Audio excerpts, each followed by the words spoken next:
iniciar então.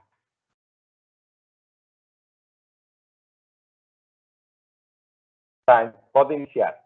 Olá, boa tarde a todas. Boa tarde, doutora Catarina, ou professora Catarina. Antes de mais, quero agradecer a sua disponibilidade para estar aqui conosco, a partilhar o que sabe fazer, que tem muito a ver com a intervenção precoce na infância.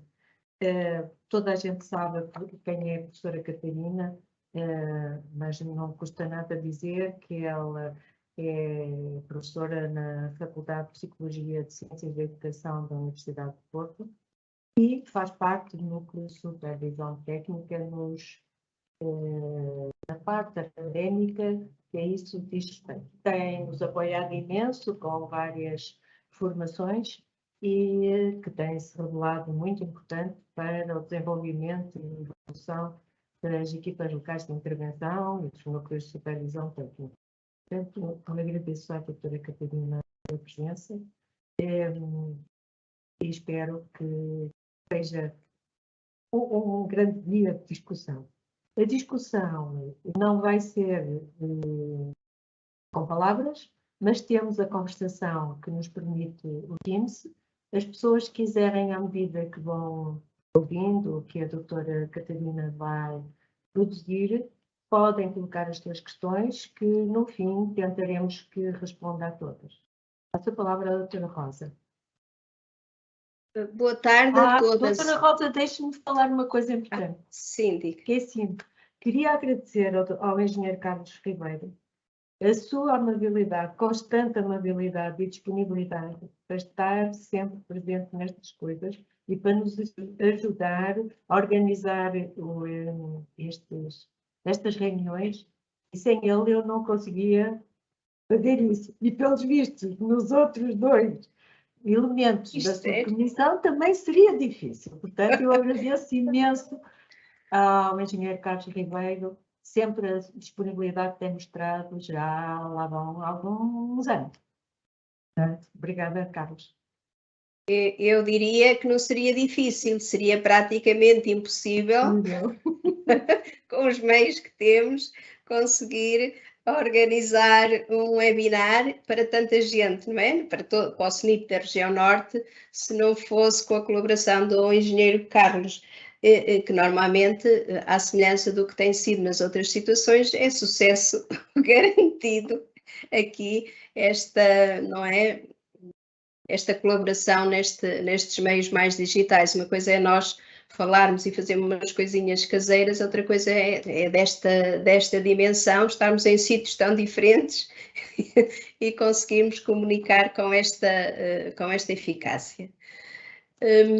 Depois, para além de dar as boas-vindas a todo o SNIP da região norte,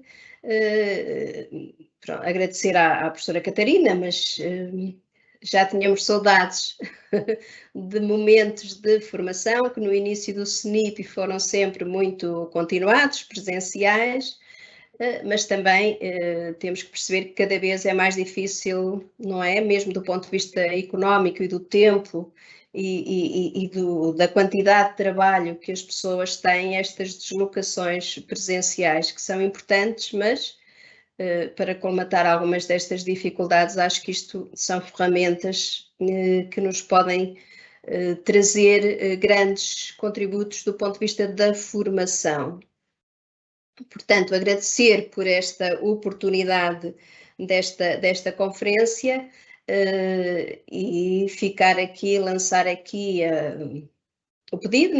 Eu e a doutora Constantina e o doutor Bríssimo, claro, também passamos a vida a pedinchar estas questões da formação, que são extremamente importantes, mas também muito dispendiosas quando vão existindo, claro que sim, mas tudo o que implique deslocações, são questões depois que são complicadas e que as pessoas também não têm tanta disponibilidade assim. Por outro lado, embora eu saiba que vai havendo muita formação, preocupa-me também às vezes a opção pela formação, porque nós temos de saber quem são os formadores, não é? E quais são os conteúdos que se vão dando nessas formações. Obviamente que há muita coisa interessante, importante e credível, mas também vamos apanhando uma outra situação de que às vezes não se justifica o que, não é? O investimento que se faz em algumas situações. Portanto, era só agradecer mais uma vez e ficar com a certeza de que esta vai ser o retomar e o início de muitas outras que se vão a seguir. Ok? E agora, se calhar, passávamos a ouvir a professora Catarina. Eu, antes de fazer aqui a apresentação do PowerPoint que vos trouxe, começo por agradecer este convite que me foi dirigido à Subcomissão do Regional do Norte do SNIP, nas pessoas da doutora Rosa Afonso, da doutora Constantina e do doutor Veríssimo.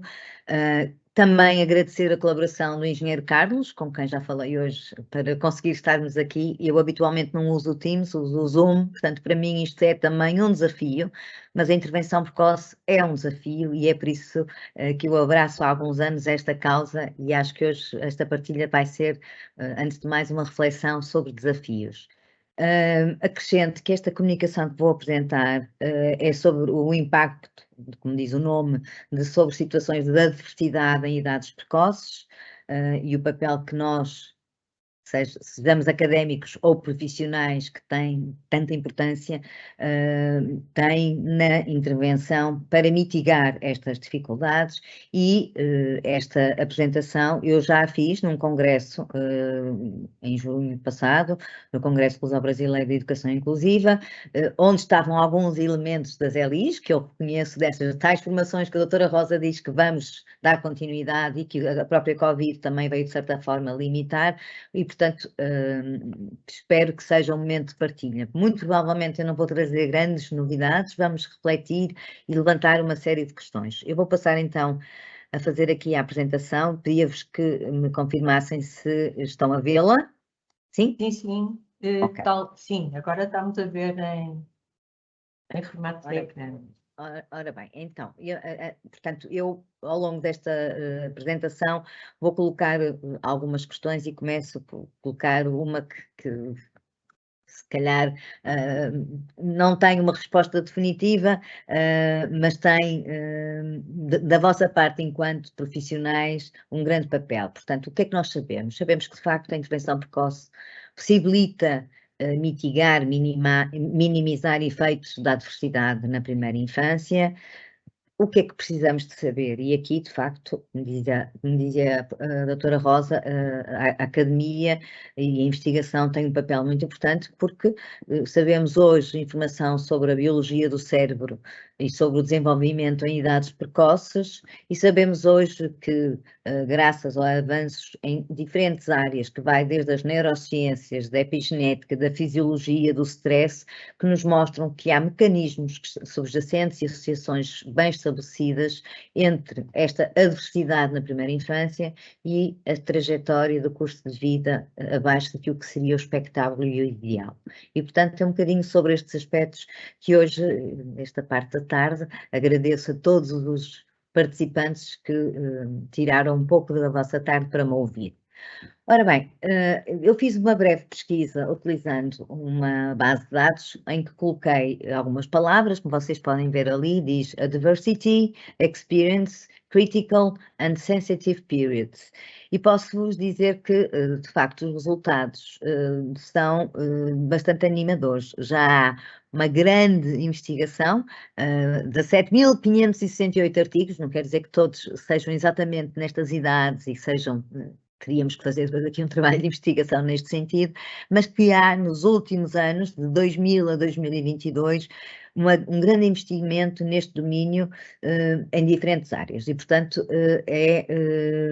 eu acho animador pensarmos que diferentes áreas científicas estão preocupadas com as primeiras idades precoces e a diversidade que acontece nestas primeiras idades. Ora bem, este grande investimento de investigadores vem, de facto, reforçar a ideia que a saúde da criança e do adolescente é e deve ser uma preocupação de saúde pública. Sabemos hoje que os problemas de saúde mental afetam cerca de 10 a 20% das crianças e adolescentes em todo o mundo. A depressão é a causa número 1 de doença e incapacidade, já depois em idades não precoces, jovens entre os 10 e os 19 anos, e o suicídio está em terceiro lugar entre as causas de morte. Será a terceira causa de morte nestas idades. Este slide ilustra aqui, nestas setas que eu coloquei, a laranja, nos países de high income, portanto, ditos com bom desenvolvimento, isto naturalmente é de 2015, não está atualizado, porque com a Covid, se calhar, tudo o que são doenças respiratórias e agora pós-Covid também seriam aumentadas mesmo nos países de high income, tanto com grande poder de compra e com de grande riqueza, mas aqui, de facto, podemos olhar para tudo que são perturbações de ansiedade e depressão como mais elevadas. E porquê que vocês estarão a dizer? Mas nós estamos a falar em intervenção precoce, porque é que a Catarina resolveu de falar destas questões da adolescência? Porque, de facto, como vimos, se não intervirmos precocemente, chegaremos aqui a estes gráficos daqui a 10 anos, numa criança que está a nascer agora. E, portanto, nós sabemos que, sendo uma preocupação de saúde pública, ela é ainda maior, pois sabemos que as pessoas começam a desenvolver os primeiros sintomas a este nível, 50% das pessoas aos 14 anos de idade e 75% por volta dos 20 anos de idade. E, portanto, deste modo, se nós não atendermos, não estivermos atentos aos sinais, os tais indicadores de adversidade, isto pode conduzir, de facto, a que estas condições de saúde vão ter impacto, e vão ter impacto no desenvolvimento da criança, mais tarde adolescente, nas suas realizações educacionais e depois no todo o potencial que estas pessoas possam ter para ser adultos com vidas com satisfação, produtivas e, acima de tudo, saudáveis e, portanto, com menor impacto, como vamos ver mais à frente, até a nível societal. Para além disso, o intervir precocemente vai ajudar-nos, respondendo àquela minha primeira questão, o que sabemos, não é? Que a identificação e a intervenção precoce podem mudar literalmente o curso de toda a vida de uma pessoa, de uma criança e naturalmente da criança e da sua família. E, portanto, o desenvolvimento saudável da primeira infância influencia fortemente o bem-estar, o crescimento e a saúde física e mental ao longo da vida. Mas hoje temos crianças bem diferentes. Quando eu terminei a minha formação em psicologia, no século passado, as crianças com quem eu comecei a trabalhar tinham outros desafios. Não estou a dizer que eram diferentes, eram melhores, piores, não é isso. Os desafios eram outros e muitos de nós, profissionais, estamos a assistir a estes desafios que não eram previsíveis. E temos aqui o custo biológico e psicológico, que ainda não está totalmente quantificado, de situações como as mudanças climáticas, estamos a vivê-las de forma intensa, o terrorismo e a guerra, isto está na ordem do dia, as disparidades económicas que estão a ser acentuadas dia a dia, as pandemias, foi a Covid, não sabemos o que possa surgir, e consequências inerentes do ponto de vista quer financeiro, quer psicológico, associado à Covid ou a outras situações de guerra ou mesmo situações de conflito, vamos imaginar, religioso ou político em diferentes partes do mundo. Eu não estou a situar-me apenas em relação a Portugal. E, portanto, isto faz-me levantar uma questão que eu trabalho isto com os alunos numa unidade curricular que eu dou, que é a intervenção precoce. Então, o que é que será uma adversidade na infância? Este webinar não nos permite esta troca, esta partilha e portanto, doutora Rosa, quando fizermos mais formação a partir de janeiro, eu quero ver a cara das pessoas, portanto, fica aqui o meu pedido, porque eu gostava de saber, ouvir as pessoas a dizerem-me o que é isto, a adversidade na infância, portanto, não podendo, vou fazê-lo eu. Sabemos que há, de facto, um elevado número de experiências adversas, chamadas stressores tóxicos na infância, que podem desencadear uma resposta à situação de stress. E muitos de nós, daquilo que vou vendo em informações que dou e nas aulas, não temos bem a noção deste conceito de stress tóxico, que eu vou partilhar convosco, e sabemos que esta adversidade pode afetar o desenvolvimento de maneiras muito distintas em diferentes pontos no tempo, e isto é tal frase que não é nenhuma verdade, não é nenhuma novidade para vós. Vocês, na vossa prática, profissionais de IP, sabem isto e vivem isto diariamente. Agora, as exposições iniciais que se mantêm ao longo do tempo vão ter impactos mais duradouros e, portanto, eu até pus a negrito, que persistem ao longo do tempo, porque se a adversidade for muito precoce e se mantiver, o resultado vai ser impactante, e aqui impactante no mau sentido. No mau sentido porquê? E aqui o contributo das tais neurociências e da biologia e daqueles 17.000 artigos que já falam disto, é porque hoje sabemos que a adversidade pode tornar-se incorporada biologicamente e, portanto, altera biologicamente a criança, que será o adolescente e o adulto, e essas mudanças vão ter impacto a longo prazo. E sabemos também que, para além daquilo que biologicamente passa a ser incorporado, há fatores contextuais muito importantes.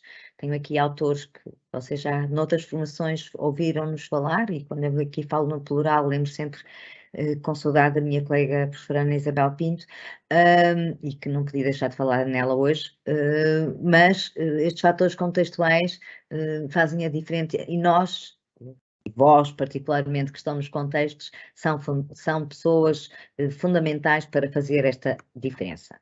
Então, o que é isto do stress tóxico? Eu mantive este slide em inglês, porque acho que ele traduz bem, por um lado, a informação sobre stress. Todos nós temos stress. Eu posso-vos dizer que estava numa reunião de conselho científico e estava num stress, porque eram 3 horas, eu queria sair da reunião e para vir para o webinar, eu gosto disto, e portanto era um stress, mas é stress positivo, ou seja, uma resposta que é mental, é uma resposta que é mental, física e também bioquímica, a uma determinada ameaça, não é bem o caso, eu não vinha para uma ameaça, mas a uma exigência, porque tenho todo o gosto que isto corra bem. Agora, o que é o stress da infância?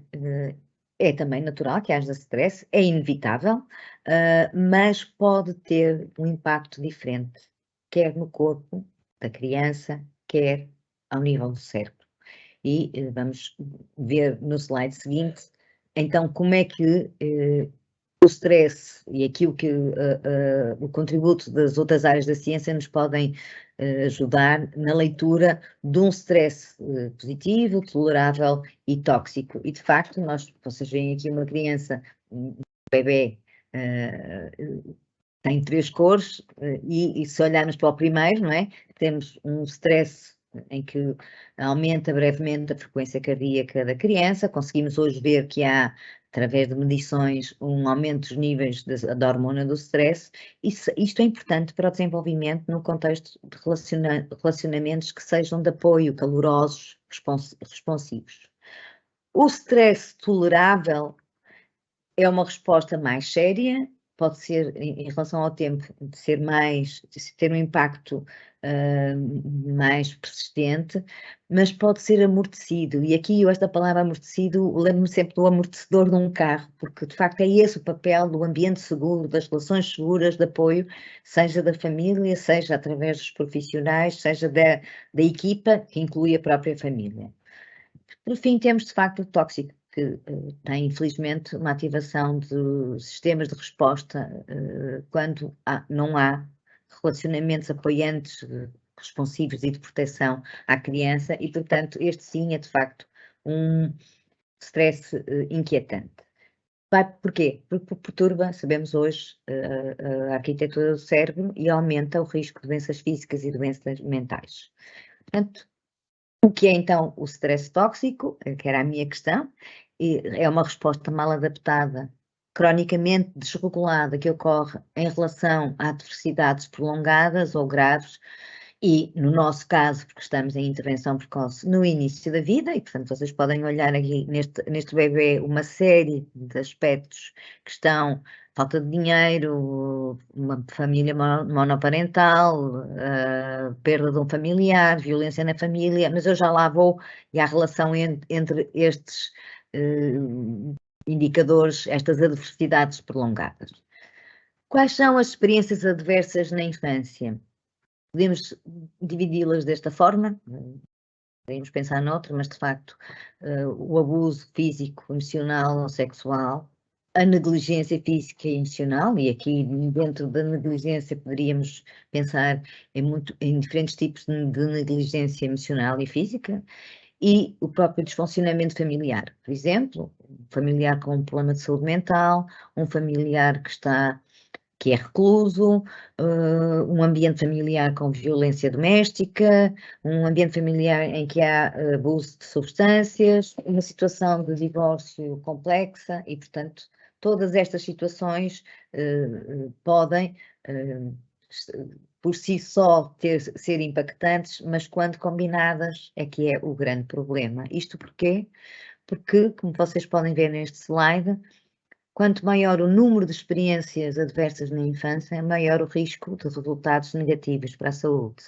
E vocês podem ver que o gráfico ilustra quando uma criança tem 4 ou mais fatores de risco, e aqui isto faz-me lembrar qualquer coisa que a nossa legislação fala, o risco é substancialmente aumentado e, portanto, há um maior risco de resultados negativos para a saúde da criança, que será um adolescente e um adulto pouco saudável, com as implicações que isso possa ter para a sociedade onde vive.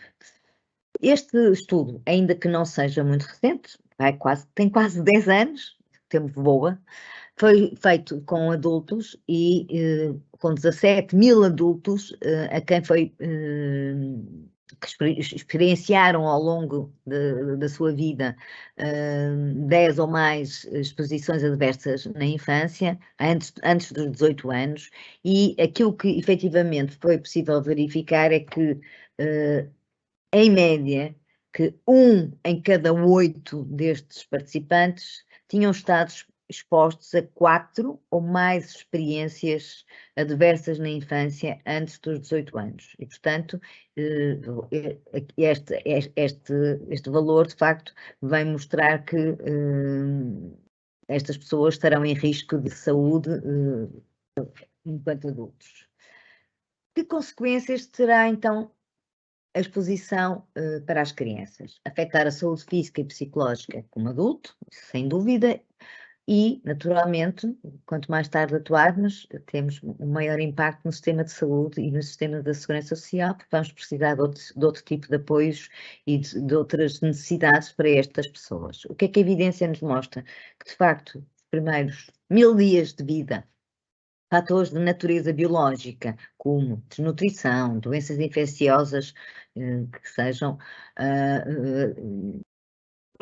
que aconteçam durante estes 1000 dias, fatores da ordem psicossocial, como os tais maus tratos, testemunho de violência, pobreza extrema, afetam efetivamente a trajetória e podem afetar a trajetória de desenvolvimento da criança. Há pouco falávamos que a exposição à adversidade pode tornar-se biologicamente incorporada e, de facto, a mitigação disto pode ser feita através de intervenções e de estratégias, mas vou-vos dar este exemplo. Quando li este artigo, que também não é dos mais recentes, mas eu acho que é fundamental para percebermos o efeito que estas exposições podem causar, porque ficamos a saber que, eu disse que havia uma incorporação biológica desta exposição, por exemplo, à violência, e este é um exemplo de exposição a situações extremas de violência durante a infância que Shirley e colaboradores apresentam como associado à erosão do telómero. E vocês dirão, o que será esta coisa do telómero? Acho que todos nós sabemos o que são que é o ADN, ou o DNA, e estas extremidades das fitas de DNA têm esta designação e à medida que vamos envelhecendo, vão sendo encurtadas em cada divisão celular. Portanto, provavelmente os meus telómeros já serão mais curtos hoje do que há 10 anos atrás ou há 30. Portanto, de facto, isto é um fenómeno natural e um processo de envelhecimento. Mas o que é que estes autores verificaram? Verificaram que crianças, quando examinadas para a erosão do telómero entre os 5 e os 10 anos de idade, o abuso físico na infância causou erosão mais avançada desta parte do ADN e que a combinação de abuso físico, exposição à violência doméstica ou bullying eram responsáveis por maior erosão e, portanto, estas crianças tinham, de facto, um risco aumentado de diminuição de esperança de vida e de doenças em idades precoces. Portanto,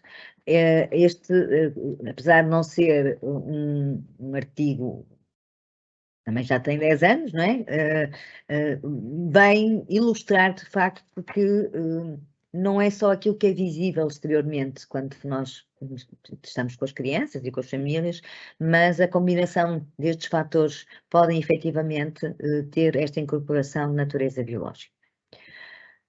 Como o impacto mais tarde no adulto, e acho que é importante pensarmos nisto, vai desde um adulto com menor atividade física, com acesso a tabaco, alcoolismo, utilização de drogas, perda de emprego, na saúde mental e física, vamos desde situações de obesidade severa, a diabetes, depressão, tentativas de suicídio, problemas oncológicos e por aí fora. Portanto, sabemos que a literatura documenta também o impacto em idades mais avançadas e este slide ilustra-nos que, do ponto de vista societal, e por isso eu acho que o investimento que se faz no SNIP no nosso país devia ser aplaudido diariamente, porque se olharmos para o slide e para o lado esquerdo do slide, a esperança de vida de alguém que teve 6 ou mais experiências adversas na infância terá uma esperança de vida de 60 anos e a esperança de vida, nós sabemos, tem aumentado e de facto quem não teve experiências adversas tem uma esperança de vida, vale o que vale, não é? Isto, mas próximo dos 80 anos. Do ponto de vista económico, verificamos de facto um acréscimo no investimento em todos os sistemas, desde saúde, educação, justiça e, naturalmente, como consequência, há uma perda de produtividade a nível da sociedade se não houver uma intervenção atempada e eficaz. Agora, eu dizia que, de facto, aquelas adversidades podem combinar-se entre si, e combinam, e, de facto, este slide mostra-nos aqui o tipo, o tempo, o termo em si e a toxicidade que possa ter. Portanto, a duração da adversidade, o número de adversidades e a interação entre si, o tipo, sua tipificação, não esquecendo o estatuto desenvolvimental e o dito momento crítico com implicações que possam ter no desenvolvimento da criança. E no início da minha apresentação falei-vos do conceito da duração, não é? Portanto, esta duração na relação com o número, o tipo e dependendo das características da própria criança e o momento em que isto acontece vai ser de facto impactante. O que é que na infância, na adolescência e na adultez? Nesta interação, a duração pode ter um impacto no desenvolvimento, mas hoje torna-se difícil fazer esta separação entre a adversidade, a duração e do tipo. Nós sabemos, por exemplo, crianças que vivem em situações de extrema pobreza, em que a situação de maus tratos podem começar só mais tarde na vida da criança, e, portanto, temos aqui uma duração, embora já existisse um tipo de adversidade, não é? Quanto ao tipo, ela não tem o mesmo efeito impactante, ou desencadeia as mesmas respostas. Ser abusado fisicamente ou sexualmente pode ter consequências mais graves para o desenvolvimento infantil do que um divórcio, mesmo que difícil e complexo, dos pais. E, acima de tudo, o estatuto desenvolvimental e o período crítico em que isto acontece. A criança em si, o momento em que ela está exposta, irá também influenciar reciprocamente a relação com estas adversidades e o momento em que essa adversidade ocorre. Então, é importante considerarmos ambientes familiares de apoio, e estes ambientes familiares de apoio, nós sabemos hoje que as crianças que se envolvem em ambientes de relações e que sejam calorosos, sejam protetores, vão ajudar na resposta ao stress tóxico. Sabemos também que há relações e ambientes seguros, estáveis e estimulantes que vão produzir resultados do ponto de vista biomédico, não é? Consegue-se saber hoje que há uma redução do nível neuroendócrino, dos marcadores imunológicos, metabólicos e mesmo de reguladores genéticos do tal stress tóxico que falei inicialmente e promovem resultados clínicos de saúde física e mental. E, portanto, os tais ambientes que procuram que sejam de maior apoio. Pensando nos contextos onde vocês habitualmente trabalham, contextos do domicílio e de educação de infância, nós sabemos que há uma influência múltipla também sobre os resultados socioemocionais das crianças. Pode haver efeitos prejudiciais de dupla ameaça, isto é, quando a criança está num ambiente familiar que tem esta conjuntura de adversidades e também frequenta um contexto de educação de infância de baixa qualidade, e nós sabemos que há contextos e que esta qualidade pode ser avaliada, que não são calorosos, responsivos, do ponto de vista do processo e das relações, não são os mais adequados. Se ambos não são de baixa qualidade, é um efeito de dupla ameaça, mas também podemos ter o contrário, e é isso que desejamos, um efeito compensatório, ou seja, a elevada qualidade dos contextos de educação de infância em crianças que possam pertencer a contextos familiares onde existam estas situações de adversidade. E este efeito compensatório pode ser promovido também pelos profissionais que lá trabalham e que lá fazem as suas práticas de intervenção precoce. Portanto, sabemos que estes efeitos em crianças em desvantagem, considerando situações de risco, de pobreza e, por exemplo, baixa educação materna, que é um indicador que se utiliza muito em investigação, sabemos que a qualidade do contexto pré-escolar e que a intervenção precoce são fundamentais, são cruciais. Porque a literatura, de facto, documenta que os efeitos a curto e a longo prazo de uma educação que é desenvolvimentalmente adequada, com grande qualidade, vai ter efeito não só do ponto de vista dos resultados cognitivos, da linguagem, do estatuto socioemocional da criança, mas sabemos hoje que tem resultados a longo prazo a nível académico. Portanto, a vantagem de não contemplarmos só aqui esta noção do que é a adversidade, mas a forma como podemos dar resposta, procurando ajustar os contextos e o ambiente, como eu falei inicialmente, quando falava no próprio Bronfenbrenner e no modelo bioecológico. A título de exemplo, este artigo mais recente, que vocês podem ver, é o estudo de Boyce e colaboradores, que vem ilustrar a influência da genética, como eu já falei, o tempo, o contexto, e tem aqui mediadores e moderadores biológicos. Portanto, isto está na ordem do dia e é de facto muito valorizado por investigadores de diferentes áreas do saber e, portanto, num trabalho, eu não direi transdisciplinar, mas pluridisciplinar, certamente. Sabemos que há, no entanto, variação individual, isto é, todos nós reagimos de maneira diferente ao mesmo stressor e, portanto, as crianças não serão diferentes, não é? Há respostas à adversidade, depende de cada um e de cada criança, e isto pode ver-se também aspectos como o próprio temperamento da criança. Sabemos que há crianças que são, por exemplo, mais tímidas ou com comportamentos mais inibitórios e que são mais sensíveis aos ambientes e, portanto, é necessário que seja o ambiente a acomodar a essas crianças para que se evite que venham a desenvolver-se em termos, como vimos naqueles slides, aos 14 anos e aos 20 anos, psicopatologia grave, porque esta está provavelmente aumentada ao longo da vida. Do ponto de vista neurobiológico, eu penso que esta imagem não é nova para vocês, ela está no guia, e há, de facto, como consequência da negligência, por exemplo, alterações ao nível funcional e do desenvolvimento do cérebro, associados a stressores ambientais, como o nível socioeconómico, abuso físico, negligência nos cuidados, portanto, a ausência da tal resposta calorosa, responsiva. E o que é que nós sabemos? Por exemplo, exposição ao stress materno na infância foi associada com atividade cerebral reduzida, através, naturalmente, de eletroencefalogramas.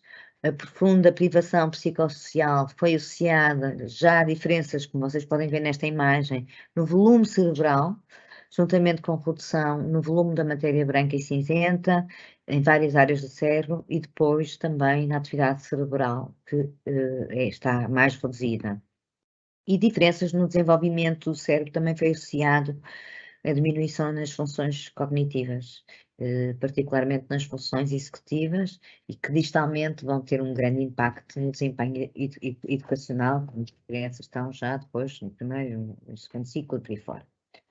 Do ponto de vista emocional e comportamental, as consequências levam a um aumento de tomada de risco, aos comportamentos agressivos, envolvimento, por exemplo, em comportamentos de violência, isto talvez em idades mais tardias, na adolescência, mas dificuldades na interação e no relacionamento estão também associadas. Estas crianças podem muitas vezes desenvolver situações de stress pós-traumático e perturbações psiquiátricas como a depressão, problemas ao nível da conduta, abuso de substâncias, automutilação e pensamentos e tentativas de suicídio. Foram ainda encontrados outras formas de transtorno associados a esta exposição, como problemas a nível alimentar, nos transtornos alimentares, e pronto, isso ao nível da saúde mental, que vão naturalmente afetar todo o desenvolvimento. Do ponto de vista físico, sabemos que está associada a uma redução do cérebro, como já foi dito, e a tal conectividade, por exemplo, uma situação de pobreza, maior risco de doenças que são comuns e normais na infância, como otites, infecções virais, mas há maior frequência, há maior ocorrência deste tipo de situações de doença da infância, da primeira infância, e, como vimos naquele slide que se falava da esperança de vida, maior risco de condições crónicas no adulto, que vai desde a doença cardiovascular, ao sobrepeso, obesidade, depressão e por aí fora outras condições de saúde, e neste caso doença, que surgem em consequência desta exposição à adversidade. E então, lá está, se eu tivesse em poder de comunicação convosco, como atuar? Eu acho que as pessoas que me estarão a ouvir sabem dar resposta a esta pergunta, tenho a certeza. Nós temos que avaliar as situações e sinalizar o mais cedo possível estas crianças, portanto, que experimentam eventos adversos, encaminhá-los para os serviços de intervenção precoce. Depois, procurar estratégias que ajudem a lidar com o stress tóxico, bem como o apoio e capacitação para as famílias que também lidam elas com estas adversidades e eu acho que sem parcerias com outros profissionais da comunidade não conseguiremos também atuar da melhor forma, porque só assim é que poderemos de facto promover uma integração da família ou uma intervenção integrando e centrada na família. Portanto, há algo que vocês vão realizando ao longo desde que existe o SNIP, não é? E, portanto, eu disse no início, eu não ia trazer nada de novo, ia trazer uma reflexão convosco sobre aquilo que é inquietante e que me preocupa enquanto académica, enquanto investigadora, relativamente a estas realidades que os tempos que se adivinham serão se calhar potenciadas. Portanto, em síntese, eu não sei que tempo é que já temos há algum tempo, 4 conceitos básicos que acho que posso retirar desta partilha. Um novo pensamento para crianças em idades precoces, e elas estão aqui. Os sistemas biológicos estão integrados, como diz no slide, indissociavelmente integrados. As exposições em ambientes adversos, as exposições ambientais adversas vão conduzir a alterações na trajetória do desenvolvimento que podem levar a rupturas persistentes na função, na estrutura dos próprios órgãos.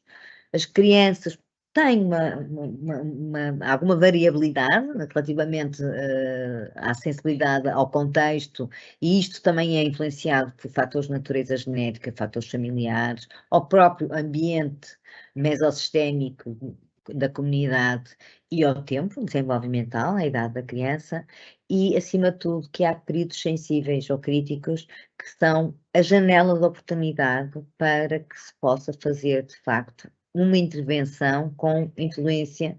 Neste caso, eu olho para o copo meio cheio e não meio vazio, porque considero que a influência deve ser positiva para conseguirmos mudança nos múltiplos sistemas biológicos.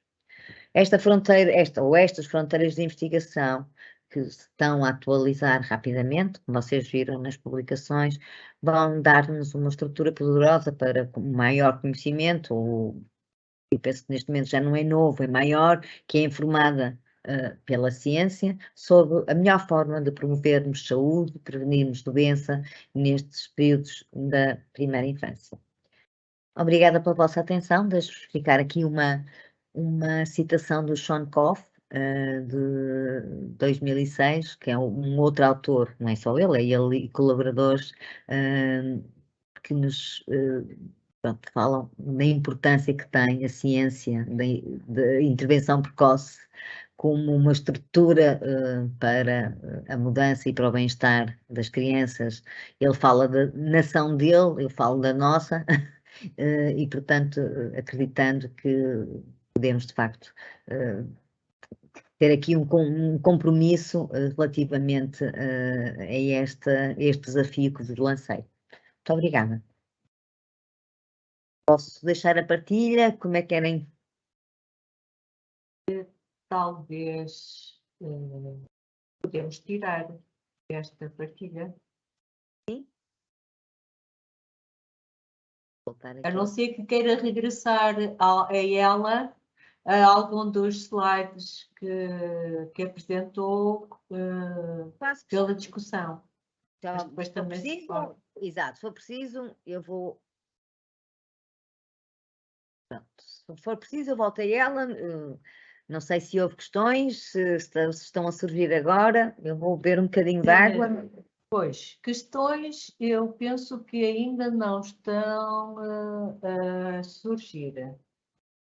Agora, eu gostava de lhe dizer que gostei imenso da sua apresentação, porque concretiza e mostra por A mais B que realmente é importantíssimo uma intervenção atentada nas situações que nos vão aparecendo, nas situações adversas, quer de doença física, quer de condições ambientais, quer de condição física, quer de condições ambientais, porque podemos fazer uma mudança e representar uma mudança naquela criança. Sem dúvida. A violência na infância já há muitos anos que está demonstrada a diminuição do tamanho do cérebro em crianças expostas à violência. E eu penso que até os núcleos de apoio às crianças e jovens em risco, que já existem há uns anos na saúde, tem muito a ver com isso. Depois eu, na altura que era ministra, a doutora Ana Jorge, e de um colega na Direção-Geral da Saúde que se bateu imenso para que isto ficasse em legislação e para que em cada centro de saúde, em cada agrupamento, na altura eram ainda centros de saúde, houvesse um grupo responsável pela violência e a quem fossem reportadas estas situações. Por isso, eu agradeço imenso a exposição, a demonstração da alteração na estrutura genética, nos telómeros, em coisas, podem explicar muitas das situações que aparecem na equipa, e que cada vez são mais frequentes, talvez porque ambientalmente se assistiu a tudo o que foi referindo. No caso concreto, nós notamos uma diferença grande na referenciação de crianças agora na época pós-Covid. As circunstâncias que fomos obrigados a usar máscara, ao isolamento, se calhar à falta de... a obrigatoriedade de não sair de casa em tempos, durante algum tempo. Isso pode não ter sido, e de certeza que não foi benéfico para muitas crianças. Não foi para os adultos, quanto mais nas crianças que absorvem, são umas esponjinhas que absorvem muitas coisas que não gostaríamos até que fossem absorvidas. Exatamente. Doutora Rosa, a senhora que é especialista em intervenção precoce na infância, eu não sou. É tão especialista quanto eu já, porque a aprendizagem que fiz há não sei quantos anos já está completamente desatualizada, e a prova disso foi esta conferência da professora Catarina, que ela dizia que não constituía grande novidade, mas constitui para mim. Há aqui aspectos que são mesmo novidades, não é? Porque eu acho que nós não tínhamos, não sabíamos, porque não havia evidências, como estas evidências científicas são todas muito recentes, não é? 2000, 2021, 2022, portanto eu não domino, de facto, uma coisa ou outra apenas. E é um bocadinho assustador, não é? Isto é muito assustador e muito responsabilizador de quem está na intervenção precoce, certo? Porque há o impacto, não é? Que todos estes fatores adversos têm, e nós não falamos aqui de educação, que para mim também constitui uma novidade. Normalmente havia muita evidência sobre o desempenho futuro escolar, não é? As dificuldades académicas. Agora aqui isto está muito mais centrado em consequências em áreas tão importantes como são as da saúde, que levam imenso dinheiro. Portanto, eu acho que quem gera este país deveria ter acesso a esta informação, e nomeadamente o Ministério da Saúde, doutora Constantina, porque não vale a pena depois, não é? Mais problemas cardíacos, mais obesidade, mais não sei quantas coisas, quando com uma intervenção atempada, se calhar podemos... As pessoas podem... É que isto é multifatorial. Não é só saúde, sim. Que tem de intervir. Não, mas nós não estamos muito... A segurança social também, a educação também, as possibilidades de uma criança integrar uma creche, integrar um jardim de infância com determinadas condições, e nós sabemos que nem todos são iguais. Tudo isso influencia, não fica espiritual. Não, mas sim, não, perfeitamente consciente disso, mas muito... toda a tónica sempre foi colocada muito mais nas questões da educação, na qualidade. Isso são as formas de intervir também, não é? As mudanças que podemos operar quando temos famílias altamente disfuncionais, que acabam por ser medidas de intervenção precoce, integração numa AMA, integração numa creche. Isso são medidas de intervenção precoce de extrema importância, não é? Porque são ambientes mais seguros e de mais qualidade. Agora, o que me assusta, efetivamente, são estes efeitos na saúde mental, mas também física, não é? Da adolescência e depois da adultez. Se me permitem, eu acho que isto devia, não é o Ministério A, B, C ou D, eu acho que isto devia ser em termos de governo, porque é transversal, porque isto mete a justiça, porque vimos que isto pode levar à delinquência, mete a saúde, porque vimos, como a doutora Rosa estava a dizer, doenças como obesidade, diabetes, cancro, e portanto vai ter que haver um investimento em termos de saúde no jovem e depois no adulto de uma forma crescente, nas questões do trabalho, porque estas famílias também precisam de terem trabalhos condignos para poderem fazer face a tal situações de pobreza, é transversal. E a evidência não é minha, não fui eu que fiz. Eu trouxe-vos a investigação para mostrar, para alertar e para mostrar que os nossos profissionais são os heróis, porque conseguem fazer trabalho com estas famílias, hoje, se calhar, como dizia a doutora Rosa, com mais informação acerca de consequências, mesmo do ponto de vista biológico na criança, ficaram, se calhar, sensíveis a alguns aspectos que podem ser os tais stressores tóxicos que possam também ser olhados quando a planificação de uma intervenção e de procurar minimizá-los, mas não se fazem omeletes sem ovos e, portanto, eu volto aqui a falar na professora Ana Isabel, porque nós as duas sempre juntas,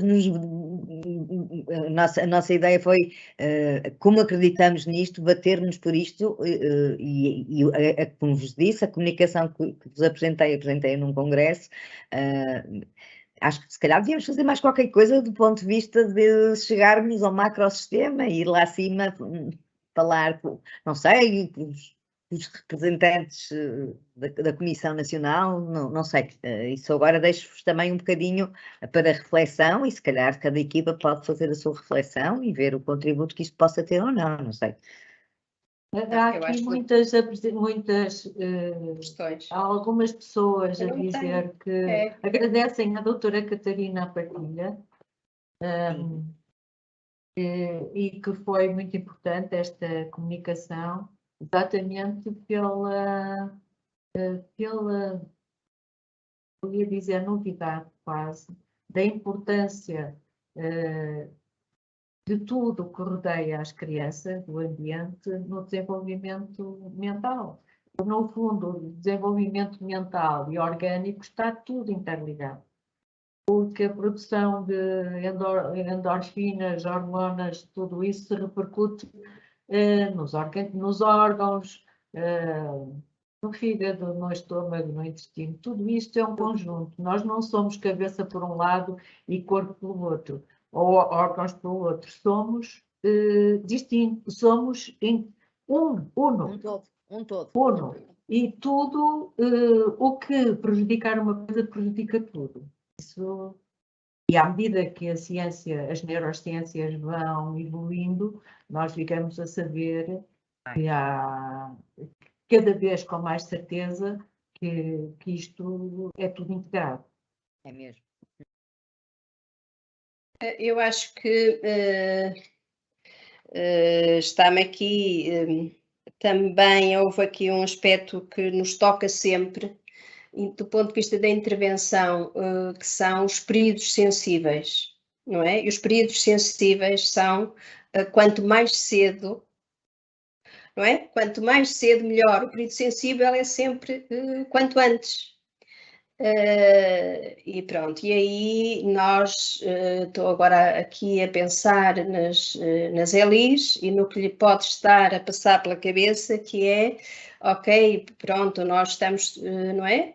Isto é importante, nós sabemos disso, mas a capacidade de resposta das ELIs é, de facto, neste momento, muito preocupante. Mas há uma coisa que eu acho que tem que fazer parte do nosso pensamento, que é isto, o período crítico, e às vezes estamos em intervenções 2, 3 anos com a mesma criança que não vamos resolver, porque se tem uma condição estabelecida Vamos qualificar, com certeza, vamos fazer diferença e uma mais-valia, mas nós não podemos deixar estes miúdos, que aqui são mais de risco ambiental, aquilo que nós consideramos mais o risco, não é? Enquanto é risco ambiental, porque a janela de oportunidade destes miúdos fecha-se muito depressa e eles vão estruturar coisas, como vimos aqui, muito complexas, e nós aí podemos fazer alguma diferença. Isto é, pronto, é uma preocupação constante, não é? Tanto ao nível da supervisão como da subcomissão, que é esta dificuldade em responder às crianças muito pequeninas, e esta tem que ser a nossa prioridade, penso eu. E hoje, ao ouvir a professora Catarina, isto faz cada vez mais sentido. É preciso reforçar, sim, não há dúvida, nós não chegamos para as encomendas, mas as crianças pequenas, quanto mais pequenas, mais prioritárias têm que ser. Eu estou totalmente de acordo, acho que, como vos disse, aqueles 1000 dias são de facto extremamente importantes, dada a plasticidade neuronal que existe. É evidente que qualquer outra criança tem todo o direito de ser atendida, e eu sei que vocês têm limitações técnicos e de tempo que cada profissional possa ter afeto a ali onde está a trabalhar, e mais uma vez isto é um problema macrosistémico e, portanto, economicista, mas que eu não tenho solução a não ser, acho que podermos chamar a atenção e se calhar, se formos partilhando isto com os nossos parceiros, eu faço isto aqui na academia, mas também faço com a comunidade com quem partilho, da importância, pode ser que isto aos bocadinhos vai chegando alguém. E as subcomissões, procurar junto da Comissão Nacional, não sei, se calhar, como dizia a doutora Rosa, envolver os 3 ministérios numa partilha nesse sentido para um maior investimento, porque eu invisto hoje na intervenção precoce, estou a ganhar no futuro. Isso está até, em termos económicos, contabilizado. Há um retorno, é se calhar dos poucos programas que têm retorno. Exatamente. E não havendo, o impacto é astronómico, como vimos, não é? Do ponto de vista da sociedade. Eu já não estou a falar da saúde, estou a falar a nível societal. E ainda por cima vivemos momentos de grande incerteza, porque estamos, como eu disse, as mudanças de clima, as situações de guerra, que não é o vizinho do lado, mas vejam como, à distância que estamos da Ucrânia e da Rússia, a forma como nos está a afetar. E isto não é, como diria o professor Bairrão, avaliado milimetricamente, mas isto vai ter um impacto em todos nós e nestas famílias, que por natureza já são mais frágeis, as situações vão se agravar. Eu sou, como eu estava a dizer, sou otimista e acredito muito nos profissionais, mas a situação que se sente é um clima que eu não quero assustar ninguém, mas eu acho que vamos regressar ao tempo da Troika, em alguns aspectos. Nós sentimos isso aqui a nível do ensino superior, há vários estudantes que acham que, se calhar, interromper o curso é mal menor, não é? Porque não podem pagar a propina, comer tem que comer, não é? Para sobreviver. E, portanto, isto vai ter consequências depois também a outros níveis. Sim, mas isto tem consequências diretas na intervenção. Quando digo no trabalho direto com as crianças e com as famílias, porque cada vez as problemáticas são mais complexas,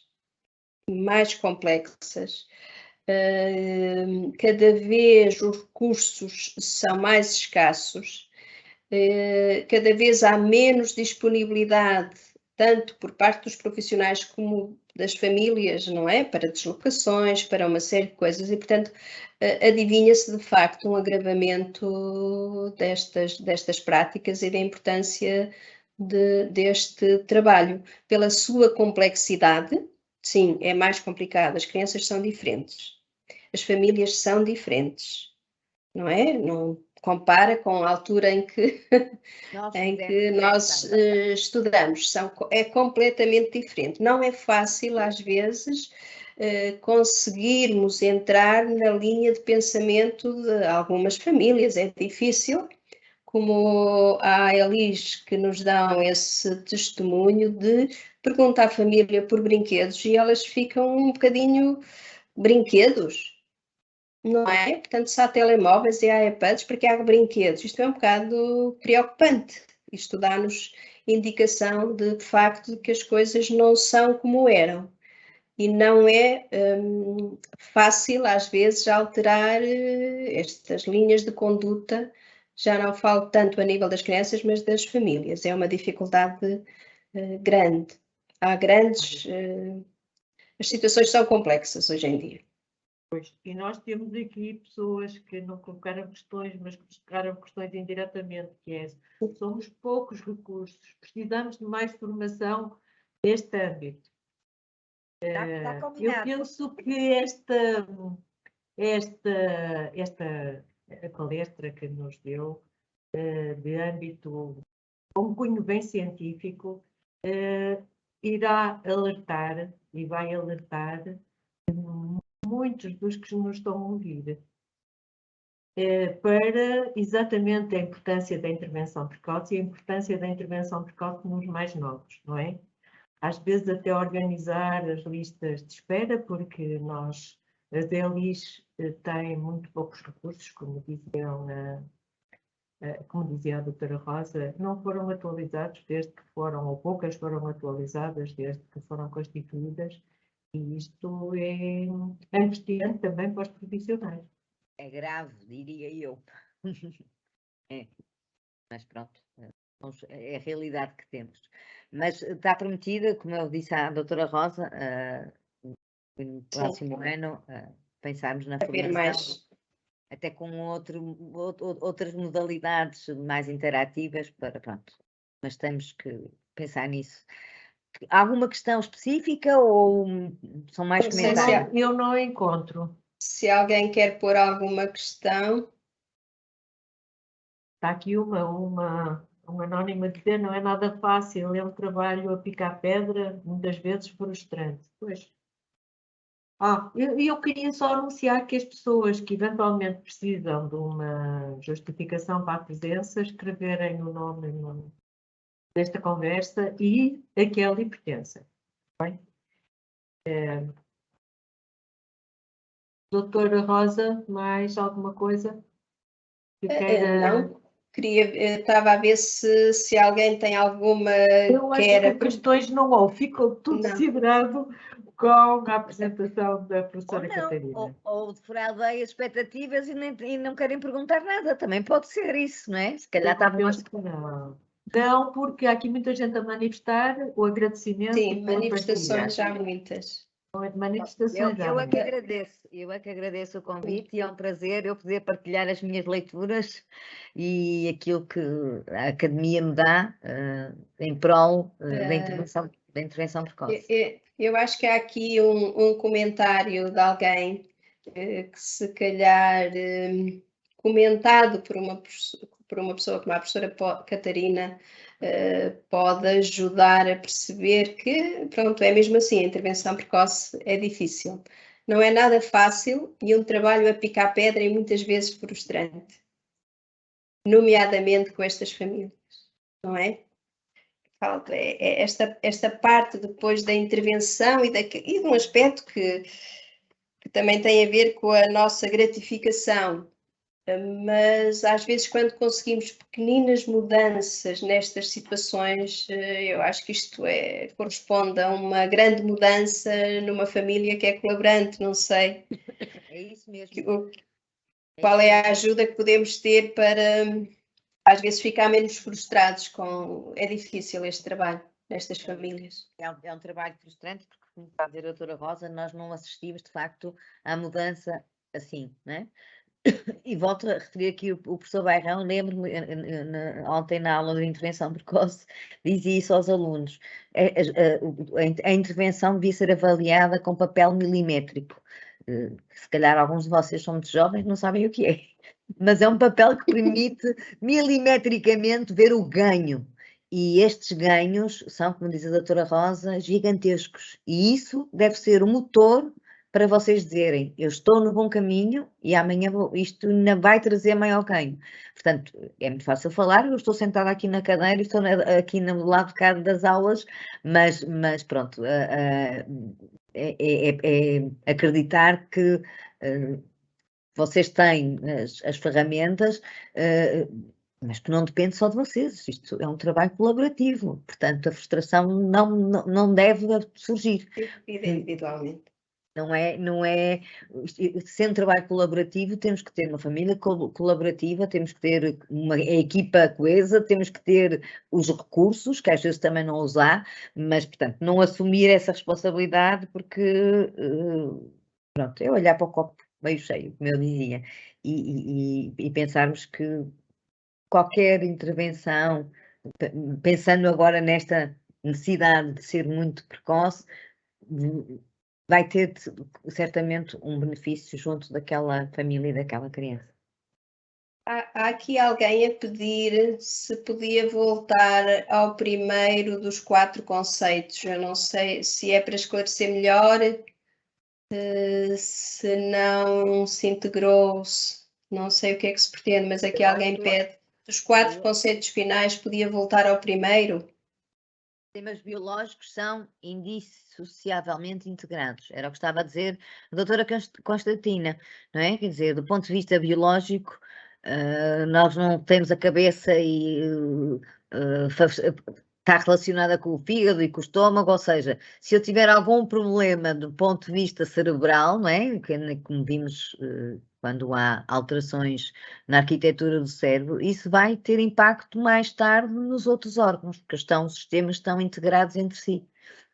Não sei se era esta a dúvida. E daí muitas até doenças de foro imunológico, Exatamente, não se conhece uma causa para que ela aconteça e que tem uma repercussão gravíssima e que depois o que é que começou o quê?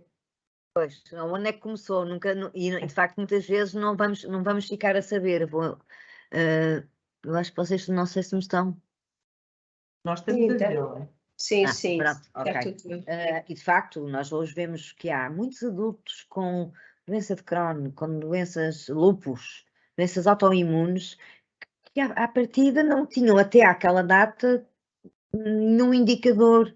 E se calhar lá atrás houve coisas que, pronto, se calhar cada um sabe de si e fará essa leitura, mas eles estão ligados entre si, estes sistemas biológicos, e, portanto, se eu afeto um, o outro vai afetar. Eu digo-vos, por exemplo, uma alteração na rotina do sono vai ter implicações no ritmo de vigília, na capacidade de concentração, porque está tudo relacionado, não é? E basta efetivamente haver uma pequena alteração num desses órgãos que vai afetar outros e, portanto, há uma ligação biológica. Mais alguma questão? Vamos ver. Há muitos obrigadas. Não foi obrigada, foi com todo gosto. Esta questão também há aqui um comentário que é verdade. Muitas destas famílias, não é? Que agora as crianças estão integradas, também sofreram das adversidades na sua infância. Eu acho que isto também é uma coisa que também está demonstrada, não é? As coisas são cíclicas, daí, não é cíclicas, mas repetem-se de geração em geração, daí a importância da intervenção precoce. Eu acho que aí é que nós fazemos muitas vezes a diferença, mas, ok, pode comentar. Pois, e aqui tem muita importância os fatores protetores, não é? Exatamente. Porque é que uma criança em circunstâncias que nos parecem idênticas são resilientes e têm um futuro. Olha, temos aquele senhor da CGTP, acho eu que não estou. Não. do comércio, que no outro dia contava a história dele, que vivia com fome em criança, porque os pais trabalhavam, mas o ordenado não dava para as despesas, etc., e que se integrou rapidamente numa empresa e hoje é dono de uma empresa de mais não sei quantos. Portanto, se calhar era o apoio da família, sim, o carinho, o afeto que rodeava, nós não sabemos, mas que lhe deu fatores de resiliência para que isso acontecesse, não é? E muitos dos banqueiros, alguns dos banqueiros que nós temos, lembro-me de um que já morreu há muito tempo, o Pinto Afonso, também tinha uma história destas, que é, do nada, tornaram-se pessoas importantes. Lá está, e se calhar, se nós tivéssemos a varinha mágica para dizer quais são os fatores de resiliência para esta criança e os fizéssemos acionar, nós íamos ter pessoas com outra maneira de estar na vida e até sofrerem menos. sem dúvida. Eu estou mortinha que a gente chega à fase de medir os mediadores cerebrais para ver o que é que a gente pode fazer e até para combater as depressões, não é? Porque uns estão ligados à dopamina, outros estão ligados à serotonina, outros estão ligados a mais não sei o quê. Talvez, é a minha esperança, que se a gente conseguisse dosear, conseguíssemos ter alvos para atingir com os medicamentos que são antisserotoninérgicos ou olha, para isto, para aquilo, porque mas isso ainda não está nessa fase. Essa fase. Mas também, pronto, isso é quando há diferenças, não quer dizer que todos sigam o mesmo percurso, mas a grande tendência é que famílias que sofrem de algumas adversidades na infância tendem a ser depois pais, não é? Que vão criar exatamente essas mesmas adversidades. Ciclos que se repetem e, portanto, se nós não quebrarmos esse ciclo, a situação é geracional, não é? Eu lembro-me na minha tese de mestrado, no mestrado de intervenção precoce que fiz com a doutora Rosa Afonso, foi sobre maternidade na adolescência. E muitas daquelas meninas que foram mães adolescentes, as mães tinham sido também elas mães adolescentes, ou seja, que é um fator de risco para a criança que nasceu. É um dos fatores de risco, não era o único, mas era já, de facto, um fator de risco intergeracional. E, portanto, nós temos que tentar cortar este ciclo, criar as condições para que isto... e penso que a esse nível conseguiu-se, graças ao planeamento familiar e aos ministros da saúde, diminuir... E ao secretário de Estado, Albino Louroso. Exatamente. Foi o grande implementador do planeamento familiar em Portugal. O doutor Albino Louroso e depois a filha dele, a doutora Ana Louroso também, que foi, porque na altura, quando eu fiz, a percentagem de mães adolescentes em Portugal rondava os 12%. Era 12%. Andava por volta dos 6, 7%. Não, quando eu, em 96, 97, eram 12%.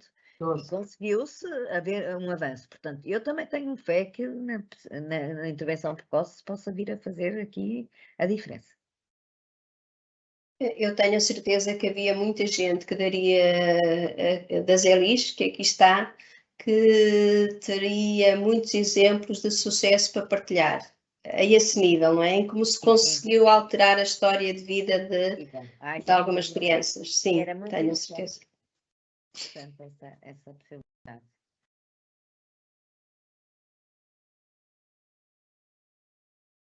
Ora, a formação ficará online para voltar a ver ou mostrar a outros colegas? Eu não sei se vocês gravaram. Não? Não sei se o engenheiro... gravou esta formação. Isso é possível. Está gravado, nós vamos fazer o download do filme e depois disponibilizo o link para dar certo. Pode ser, também, se me puder mandar, para eu me ver, a minha triste figura, mas pronto. Não é triste figura nenhuma, não. Não, estou a Ok. brincar, porque eu já expliquei isso ao engenheiro Carlos, que o Teams, eu não consigo ver-me. Agora consigo, mas quando estou a projetar não me consigo ver e é muito estranho estar a falar para um PowerPoint, para um docente, não é? E para uma psicóloga. Mas pronto, estou a brincar. Portanto, agradecia depois também se me mandava o link para eu ter acesso e já agora guardo esta palestra. Isto é mais uma palestra que propriamente uma formação em sala, não é? Como outrora fizemos aqui na faculdade e que voltaremos a fazer. Eu penso que, com alguns comentários, esta palestra trouxe alguma inquietação às pessoas. Mas eu espero que Pela também. novidade, talvez, e uma boa, pela concretização de factos. ok, mas eu espero que seja uma boa inquietação, não quero deixar Pois. ninguém mais estressado, não quero fatores de Não, stress. boa inquietação. Pois. Pois, Sim, sim. é nesse sentido. E pronto, a própria gravação, vocês têm o meu e-mail, muitos dos elementos das hélices aqui da região mais próxima têm o meu contacto e já fizeram formação comigo outros elementos novos, mas estejam à vontade, qualquer coisa que eu possa e saiba, eu estarei disponível para ajudar, naturalmente. Obrigada. Agradeço à doutora Catarina mais uma vez a sua disponibilidade. Muito obrigada, doutora Constantina. E a disponibilidade futura também, não é? Senhora, está combinado. Eu prometo que em janeiro combino com a doutora Rosa uma forma, não sei, como estava no Nós início, contactamos. estávamos aqui a falar que de facto esta modalidade online tem a vantagem de podermos de longe, mas eu não me importo de uma modalidade online, mas interativa, em que eu possa dar formação e passar estratégias e ter o feedback. Pronto. E o Teams, eu acho que permite isso. Permite. Sim. Permite, Eu sem ver as dúvida. pessoas verem. Para muita reunião, gente, para muitos participantes, penso eu que por isso nós difícil. optamos por esta, pode ser um bocadinho mais complicado, não é? De gerir em pouco tempo as questões colocadas. Sim, mas isto depois é uma questão de organização. Fazer grupos, não é? Fazer grupos, pequenos. dentro de um grupo maior, fazer trabalho de grupo, criando salas, pronto. Isso depois é uma questão estratégica de formação que terá que ser pensada e podemos pensá-la em conjunto. Está bem? Sim, mas isto facilita muito, não é? Sem dúvida. Facilita muito, basta não haver as deslocações e fazer-se este tipo para grupos mais restritos. Muito bem. Sim, senhora. Ok. Pronto. Só me pode desafio para quem está a ouvir. Eu é que agradeço. Se nós não nos despacharmos de nos pressionarem. Agradecer mais uma vez ao Carlos. E podemos dar isto por terminado, doutora Catarina. Sim. A última palavra é sua.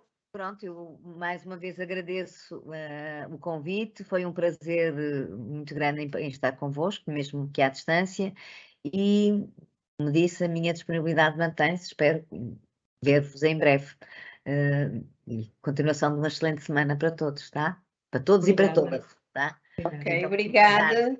Deus. Depois contactamos. Está bem, combinado. Ok, obrigada, Catarina. Obrigada. Já acabou,